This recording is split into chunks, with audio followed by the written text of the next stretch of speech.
네, 오늘은 가난하게도 부하게도 마옵시고 가난하게도 부하게도 마옵시고 이런 제목으로 하나님 말씀 전하겠습니다.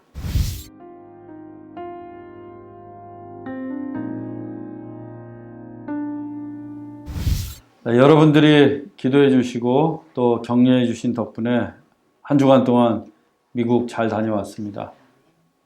오늘 아침에 공항에 도착을 해서 정말 단 한 번의 딜레이도 없이 예배 시간에 맞추어서 교회에 올 수 있었어요. 모두가 여러분들의 기도 덕분이고 하나님의 은혜 때문입니다. 얼마나 감사한지 몰라요, 이 시간이. 오늘은 잠언에 있는 말씀을 가지고 우리가 은혜를 나누게 될 텐데, 이 잠언은 지혜의 성경입니다. 지혜의 책이에요.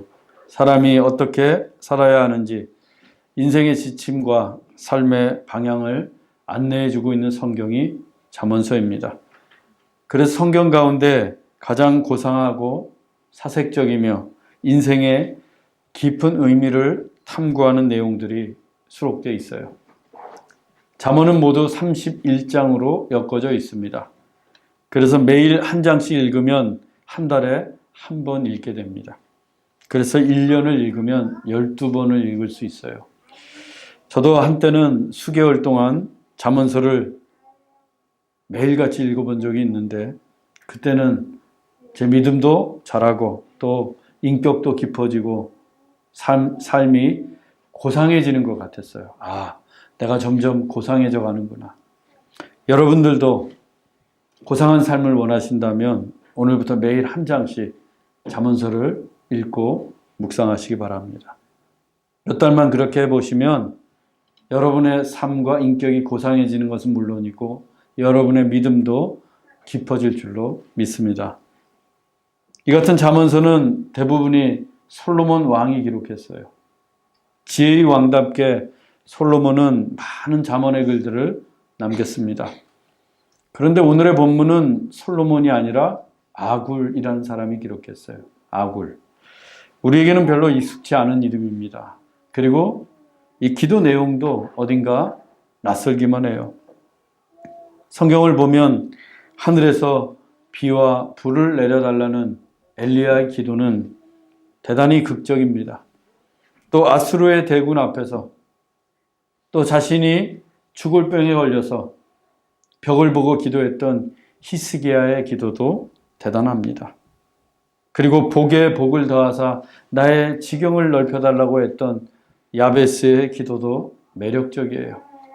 그런데 이 아굴의 기도는 대단한 성취나 극적인 내용이 없습니다. 하늘에서 뭔가 대단한 축복이나 기적 같은 일도 일어나지 않았어요. 그런데도 왜 지혜의 책인 잠언서에 기록되어 있을까?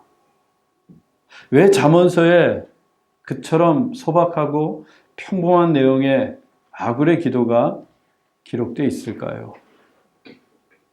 아굴의 기도가 그리스도인의 삶의 본질을 말하고 있기 때문입니다.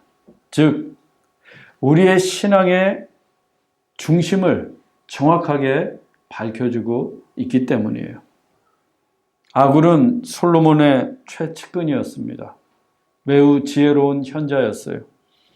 그래서 솔로몬의 국사를 조언하고 이스라엘 백성들을 가르치며 그 가르침의 내용을 책으로 남기기도 했습니다.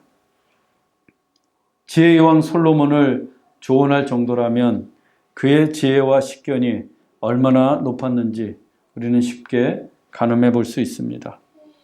또 솔로몬의 최측근이었다면 아굴은 분명히 상당한 권력자였을 것입니다. 그 아굴의 기도가 본문 7절을 통해 이렇게 시작되고 있습니다. 내가 두 가지 일을 주께 구하였사오니 내가 죽기 전에 내게 거절하지 마시옵소서. 아굴은 하나님께 두 가지 기도를 드렸습니다. 그리고 죽기 전에 꼭 그 기도를 들어달라고 청하고 있습니다.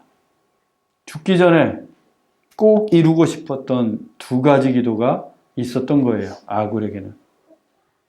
여러분에게는 이런 기도가 있습니까? 하나님, 내가 죽기 전에 하나님 이 기도만큼은 꼭 들어주세요. 하나님, 내가 살아가면서 평생에 이 소원이 있습니다. 그런 기도 있어요? 있어야 됩니다, 여러분. 우리에게도 평생에 하나님 앞에 드리는 기도가 있어야 돼요. 한두 번 기도해보고 그냥 에이, 하나님이 안 들어주시나 보다. 그렇게 포기하는 게 아니라 자기가 기도해놓고 무슨 기도했는지도 몰라요. 응답을 받았는데도 받았는지도 몰라. 그래서 그런 기도 말고 또 밤낮 돈 벌게 해주세요. 뭐 큰 집 사게 해주세요.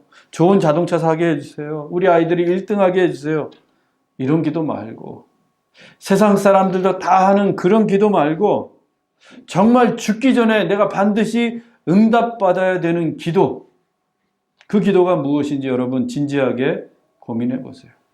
그리고 오늘부터 그 기도 제목을 딱 벽에 써놓고 평생을 두고 하나님 앞에 기도할 수 있기 바랍니다. 그런 면에서 아굴의 기도가 대단히 중요해요. 본문 8절입니다. 곧 헛된 것과 거짓말을 내게서 멀리 하옵시며. 아굴은 하나님께 헛된 것과 거짓말을 멀리 쫓아달라고 기도했어요. 하나님 앞에서 정직하기를 원했던 것입니다. 참 평범하고 소박한 기도예요. 헛된 것과 거짓말을 내게서 멀리 하옵시며. 이게 평생의 기도 제목이에요. 하나님, 정직하게 살기를 원합니다. 이 기도가 아굴이 죽기 전에 응답받기를 원했던 기도입니다. 참 평범하고 별것 아닌 것 같은데 여기에는 깊은 의미가 있습니다. 먼저 멀리하옵시며로 번역된 히브리어 라크는 분리하다, 제거하다라는 뜻이에요. 아굴은 헛된 것과 거짓된 것으로부터 자신이 철저하게 분리되기를 원했어요. 그리고 자신 안에 있던 헛된 것과 거짓이 제거되기를 원했습니다.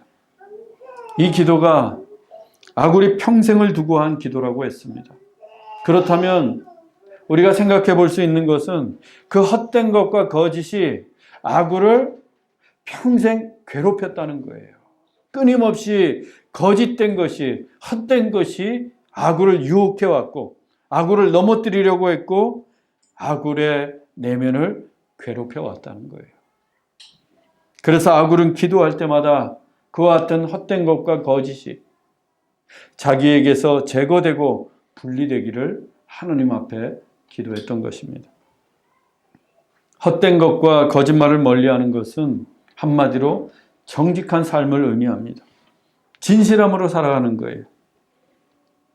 우리가 사람들 앞에서는 얼마든지 겉과 속이 다르게 행동할 수 있습니다. 속으로는 거짓된 것, 거짓된 삶을 살아가지만 사람들 앞에서는 얼마든지 정직한 척 할 수 있어요. 의로운 척 할 수 있습니다. 사람들 앞에는 처음과 나중이 틀리고 말과 행동이 달라도 얼마든지 변명하고 핑계댈 수 있어요. 약속도 어기고 거짓된 삶을 살아갑니다. 그런데 하나님 앞에서는 그럴 수 없어요. 정직한 척 할 수 없어요. 왜? 하나님은 우리의 외모를 보시는 게 아니라 중심을 보시기 때문에. 우리가 정직한 척 해도 하나님은 거짓된 삶이야. 너 거짓말쟁이야. 대번에 아셔요. 그래서 정직한 삶이란 겉과 속이 같아야 됩니다. 말과 행동이 일치해야 돼요. 처음과 나중이 동일해야 돼요. 진실된 마음으로 사람을 대해야 됩니다. 아굴은 하나님 앞에서 참으로 정직하고 진실한 삶을 살기 원했어요. 그러면 우리가 정직하고 진실되게 사는 게 쉬운 일인가? 어려워요. 어려우니까 평생을 두고 기도했던 겁니다. 거짓말하는 게 훨씬 더 쉬워요. 거짓말해서 위기를 모면하고 이익을 챙기는 게 훨씬 더 쉽습니다. 가나안에 살던 아브라함이 흉년을 맞았습니다. 그래서 애굽 땅에 내려가게 돼요. 그때 자기 아내 사라가 너무 예뻐서 애굽 사람들에게 빼앗기게 될까 봐 불안감이 밀려왔어요. 혹시 내 아내를 빼앗으려고 나를 죽이려고 하는 것은 아닐까 두려움에 휩싸이게 됩니다. 그래서 자기 아내에게 어처구니 없는 제안을 합니다. 창세기 12장 12절에서 13절입니다. 애굽 사람이 그대를 볼 때에 이르기를 이는 그의 아내라 하여 나는 죽이고 그대는 살리리니 원하건대 그대는 나의 누이라 하라. 그러면 내가 그대로 말미암아 안전하고 내 목숨이 그대로 말미암아 보존되리라. 아내가 아름답고 예쁘면 복을 받은 건데 이제 예쁜 아내 때문에 자기 처지가 위험하게 됐어요. 그러니까 자기 아내를 누이라고 속이겠다는 겁니다. 그렇게 거짓말을 해서라도 자기 한 목숨 보존하겠다는 거예요. 이걸 남편이라고 믿고 살았으니 참 살아도 그 인생이 참. 그런데 불행하게도 아브라함의 예상대로 애굽의 바로왕이 사라의 미모에 반했어요. 그래서 그 사라를 자기의 후궁으로 드립니다. 아브라함에게는 신부의 값으로 거액을 지불했어요. 이 계산이 다 끝났습니다. 사라는 그때로부터 이제 바로의 아내가 되고 말았어요. 무엇 때문에요? 아브라함의 거짓말 때문에. 거짓으로 위기를 모면하라고 했지만 그 거짓말 때문에 자기 아내 사라를 빼앗기고 말았습니다. 물론 하나님께서 바로와 애굽 땅에 큰 재앙을 내리셔서 아브라함이 아내를 되찾게 됩니다. 이처럼 거짓은 위기를 피할 수 있는 게 아니라 오히려 더 큰 위기를 맞이하게 됩니다. 그리고 우리가 믿는 하나님은 진리의 하나님이세요. 거짓의 하나님이 아니라 진리의 하나님. 진리이신 하나님은 거짓을 대단히 싫어하십니다. 잠언 6장 16절에서 19절입니다. 여호와께서 미워하시는 것 곧 그의 마음에 싫어하시는 것이 67가지이니 곧 교만한 눈과 거짓된 혀와 무죄한 자의 피를 흘리는 손과 악한 계교를 꾀하는 마음과 빨리 악으로 달려가는 발과 거짓을 말하는 망령된 증인과 및 형제 사이를 이간하는 자이니라. 하나님이 미워하시는 7가지 죄, 곧 7거지약이 있습니다. 그 중에 대부분이 거짓과 관련된 죄예요. 거짓된 혀, 악한 계교, 거짓 증언, 이간질. 7가지 중에 4가지예요. 또 10계명 중에 9계명을 통해서 내 이웃에 대하여 거짓 증거하지 말라라고 말씀하셨어요.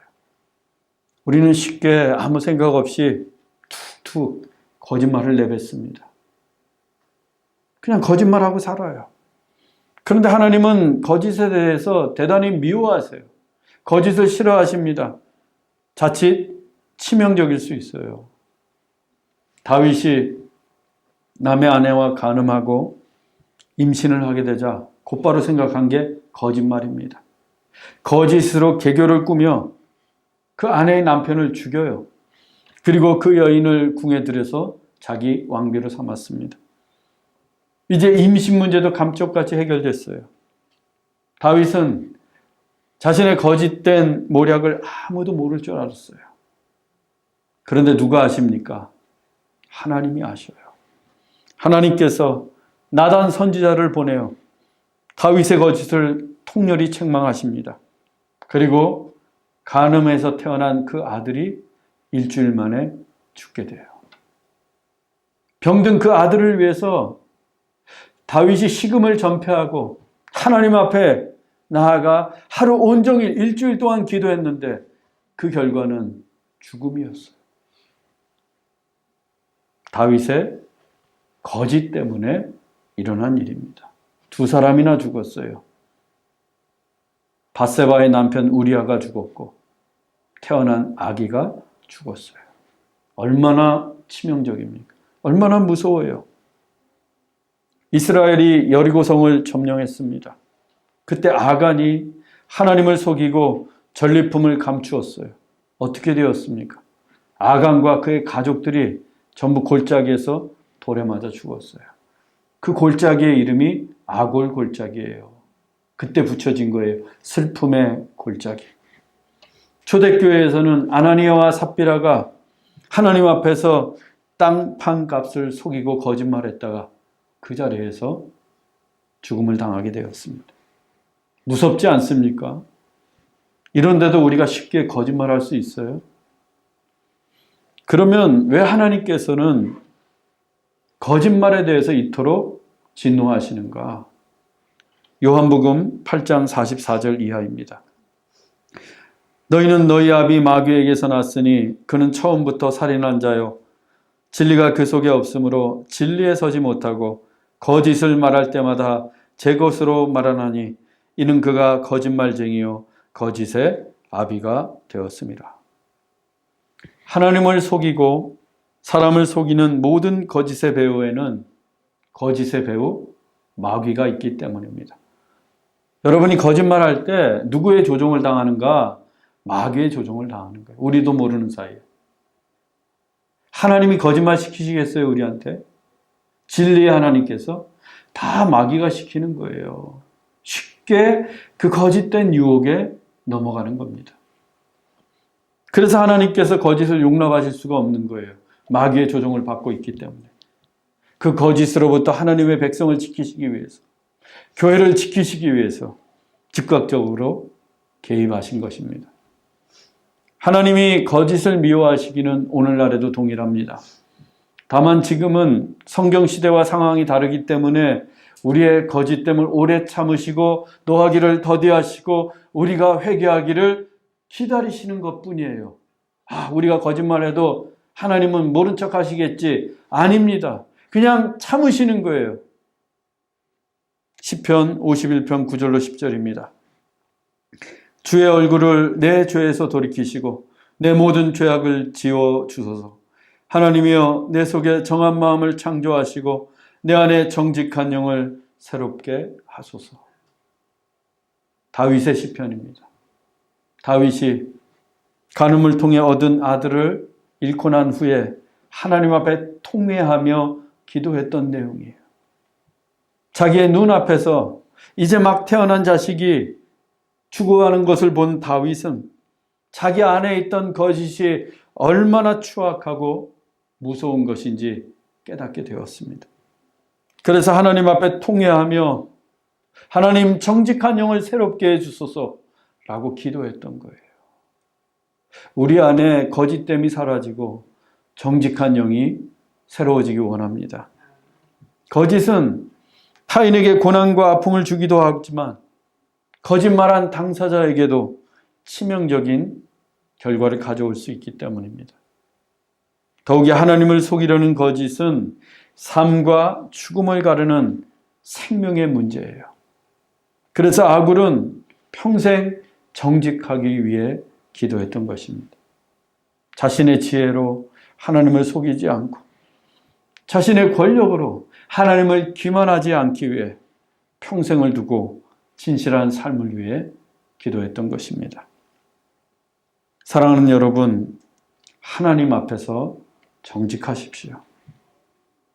거짓은 죽느냐 사느냐의 문제임을 잊지 마십시오.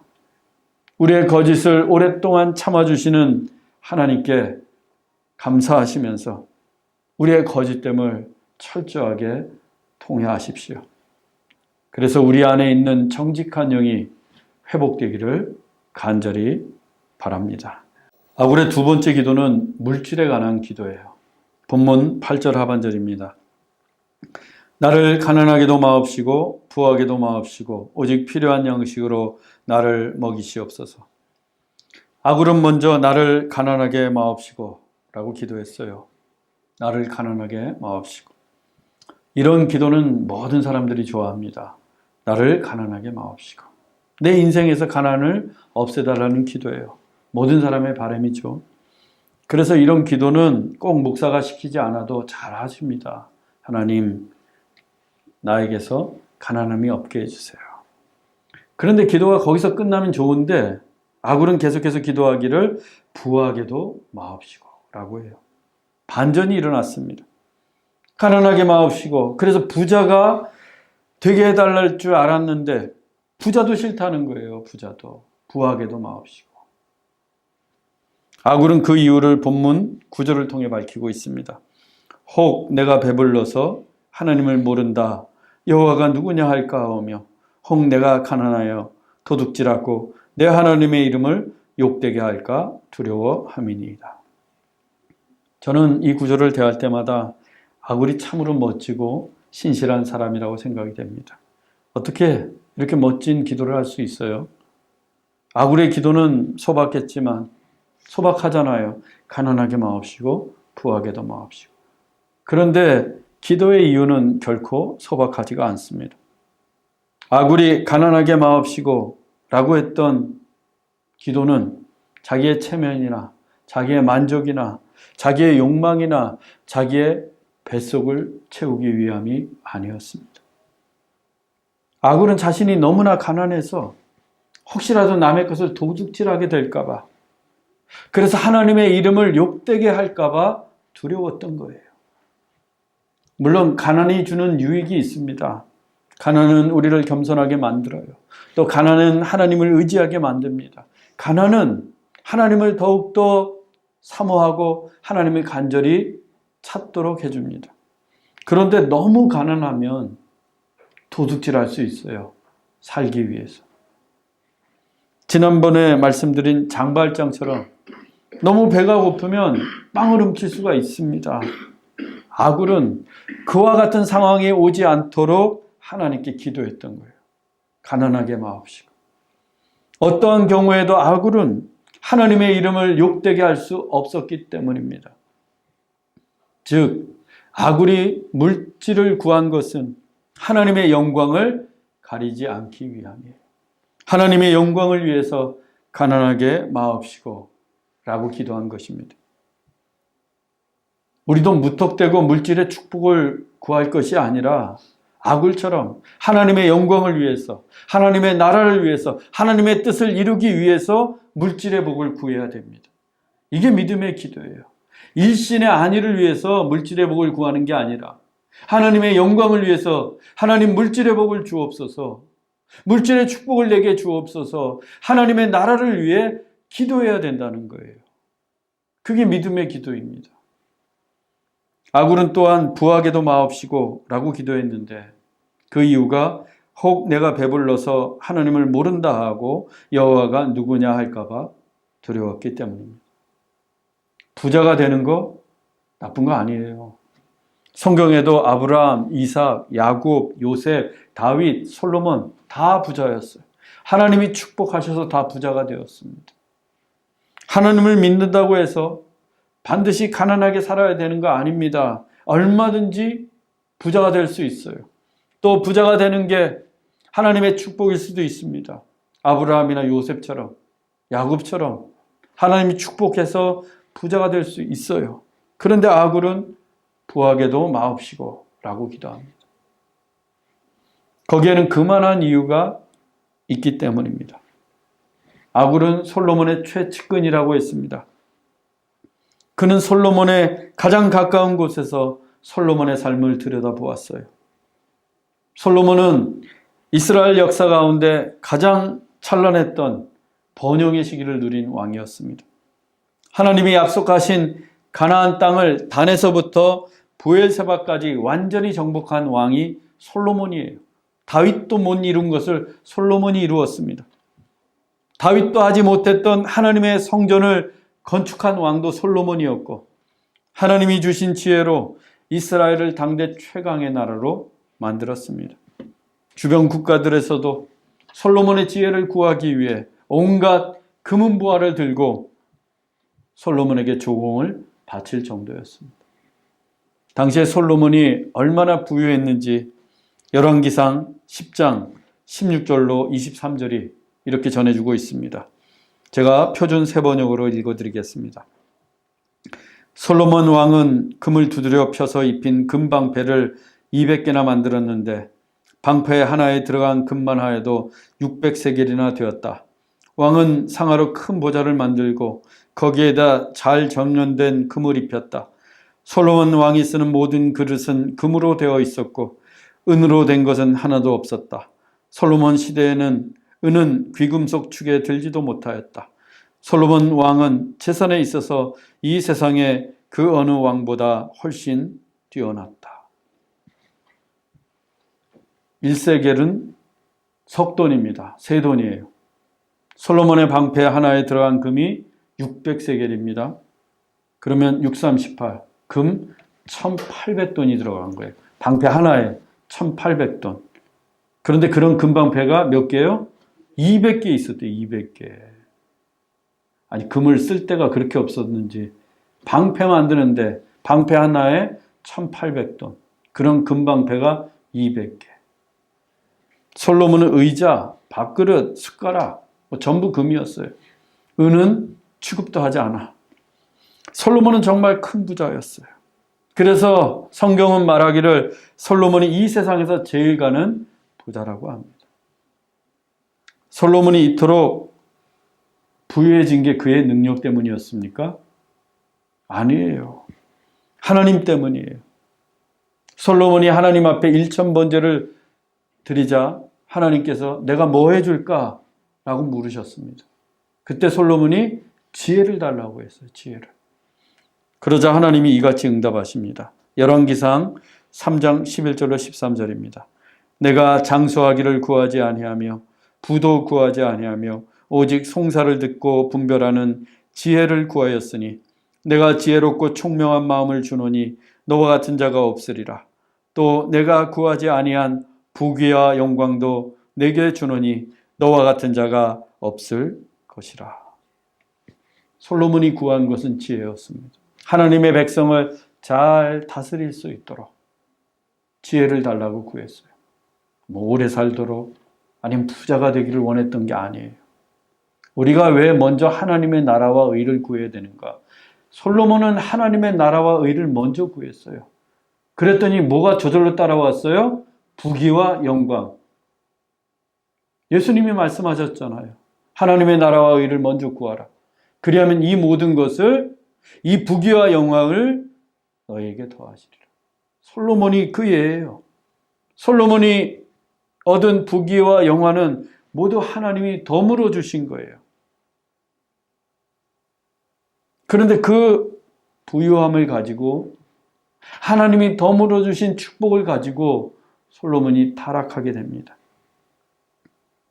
하나님이 금하신 이방 여인을 사랑해서 처첩을 무려 1000명이나 거느렸어요. 그리고 그 이방 여인들이 믿고 있던 이방신들을 위한 산당을 져요. 아니, 하나님의 성전을 지었던 솔로몬이 어떻게 이방신을 섬기는 산당을 지을 수가 있어요? 하나님의 눈앞에서 솔로몬이 악을 행합니다. 솔로몬은 하나님보다 하나님이 주신 부귀와 영화를 더 사랑했어요. 하나님이 주신 것을 더 신봉했어요. 하나님보다. 그러면서 솔로몬은 하나님을 모른다 하고 여호와가 누구냐 하며 살았던 겁니다. 이 일로 인해서 하나님이 진노하세요. 열왕기상 11장 11절입니다.